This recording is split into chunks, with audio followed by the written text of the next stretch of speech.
France qui est aujourd'hui en première ligne dans le combat contre les islamistes au Mali. Mais d'ici une semaine, les forces africaines vont commencer à se déployer sur le terrain. 8 pays africains vont participer à cette opération de reconquête du nord du Mali. Un sommet de la CEDEAO est prévu ici même à Abidjan samedi. On l'apprend ce soir. Des centaines de soldats français et maliens font mouvement sur Jabali, encore aux mains des islamistes. L'opération au sol se précise. Au sommet à Niamey, le président nigérien convoquait lundi un conseil de sécurité nationale en présence de l'ensemble des chefs de l'armée. Car dans quelques jours, les forces militaires nigériennes partiront au Mali. Elles ne seront pas seules, plusieurs pays d'Afrique de l'Ouest sont engagés.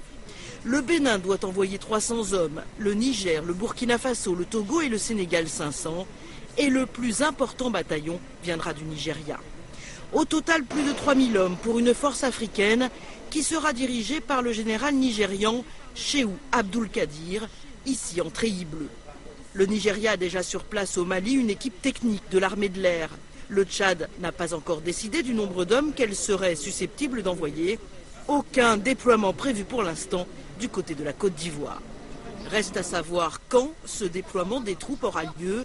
Le Conseil de sécurité des Nations Unies a donné son feu vert, mais le commandement n'a pas avancé de date sur l'envoi des bataillons au Mali. Au 5e jour de l'intervention militaire française au Mali, des frappes aériennes ont eu lieu hier sur Diabali, ville située à 400 km de Bamako, occupée depuis hier par les djihadistes. Ces derniers ont perdu 2 grandes villes du nord du Mali, Gao et Tombouctou. Les membres du Conseil de sécurité de l'ONU ont apporté leur soutien à la France. Washington apporte une aide logistique. La présence française au Mali est de 750 hommes et ce nombre pourrait atteindre 2500, selon le président français François Hollande, en visite à Abu Dhabi à la recherche de soutien.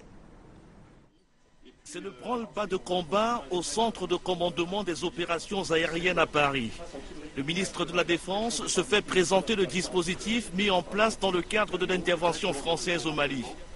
Le dispositif compte une dizaine d'avions de combat Rafale et Mirage, mais aussi plusieurs appareils de ravitaillement en vol et de reconnaissance. Dans son volet aérien, l'opération Serval mobilise donc l'ensemble des armées françaises. Engagement aérien de l'armée de l'air, on vient d'en avoir des explications. Engagement aérien aussi de l'aéronavale, puisque un certain nombre d'Atlantiques ont permis le renseignement. Puis engagement aérien aussi, parce que les hélicoptères de l'armée de terre ont été les premiers. En visite aux Émirats arabes unis, François Hollande continue de piloter à distance l'intervention militaire française au Mali. Une intervention qui s'est traduite lundi soir par de nouveaux raids sur des positions de djihadistes dans la ville de Diabali, à 400 km de Bamako. Ils n'ont pas conquis cette ville. Ils se sont réfugiés dedans pour se protéger. Donc l'objectif, c'est de les en chasser pour que d'abord les Maliens puissent vivre en toute liberté et pour que nous puissions les mettre hors d'état de nuire. Sur le terrain au Mali, la France compte pour le moment 750 hommes particulièrement motivés. Lundi soir, plusieurs dizaines de blindés en provenance d'Abidjan sont venus renforcer les moyens mis à la disposition de ces soldats, dont le nombre passera progressivement à 2500. Nous avons du matériel pour répondre au sol, nous avons du matériel d'artillerie, nous avons des moyens 3 dimensions. Donc nous sommes vraiment lourdement équipés ici sur le territoire.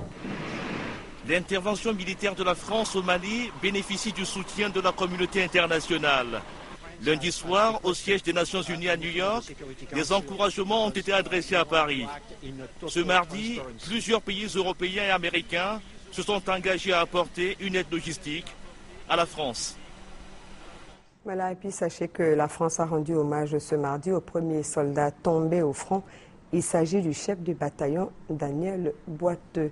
Et je vous l'annonçais, un sommet extraordinaire de la CEDEAO va se tenir samedi ici même à Abidjan. À ce propos, Madame le ministre de la Communication invite les rédactions intéressées par la couverture du sommet des chefs d'État de la CEDEAO prévu le 19 janvier 2013 à Abidjan à communiquer le nom de leur rédacteur en vue de leur accréditation. À cette fin, les contacts suivants sont mis à la disposition des dites rédactions. Adresse mail, ministère comme si yahoo.fr, téléphone 20 21 52 27. La presse est également informée de la tenue le 18 janvier 2013 d'une session extraordinaire du Conseil de médiation et de sécurité de l'organisation sous-régionale. Donc, délai de rigueur pour les accréditations le mercredi 16 janvier 2013.